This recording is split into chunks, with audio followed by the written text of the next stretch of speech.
दत्त तांडेल, तुम्ही पाहताय न्यूज 18 मराठी आवाज महाराष्ट्राचा। सुरुवातीला एक मोठी बातमी।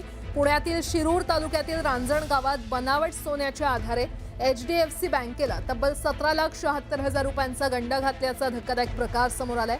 आरोपींनी खोटं सोनं गहाण ठेवून गोल्ड लोन उचलल्याचा आरोप आहे। या प्रकरणात रांजणगाव पोलिसांनी 12 जणांविरोधात गुन्हा दाखल करत 2 जणांना अटक केली आहे। विशेष म्हणजे बँकेच्या गोल्ड व्हॅल्युअरनं देखील बनावट सोनं खरं असल्याचं प्रमाणपत्र दिल्याचा गंभीर आरोप करण्यात आलाय। या रॅकेटमध्ये आणखी कोणाचा सहभाग आहे का याचा पोलीस सध्या तपास करत आहेत।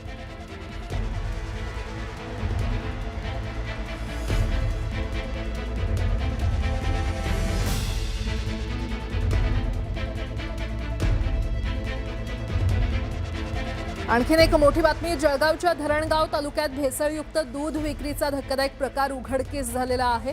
भवरखेड इथे रिफाइंड पामोलिन तेल मिसळून बनावट दूध तयार केलं जात असल्याची माहिती मिळाल्यानंतर अन्न सुरक्षा विभागानं मध्यरात्री छापेमारी केली।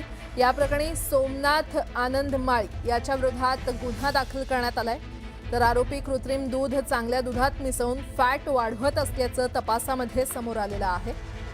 दरम्यान FDAच्या अधिकाऱ्यांनी जागीच 2000 लिटर दूध नष्ट केलं असून पुढील तपास सुरू आहे।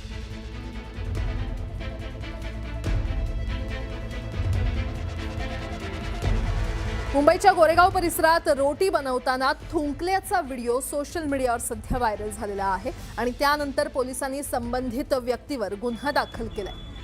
कौसर शेख असं आरोपीचं नाव असून या प्रकारामुळे नागरिकांमधून संताप व्यक्त केला जातोय। खाद्यपदार्थांच्या स्वच्छतेबाबत पुन्हा प्रश्न उपस्थित होत असून पोलिसांकडून पुढील तपास सुरू आहे।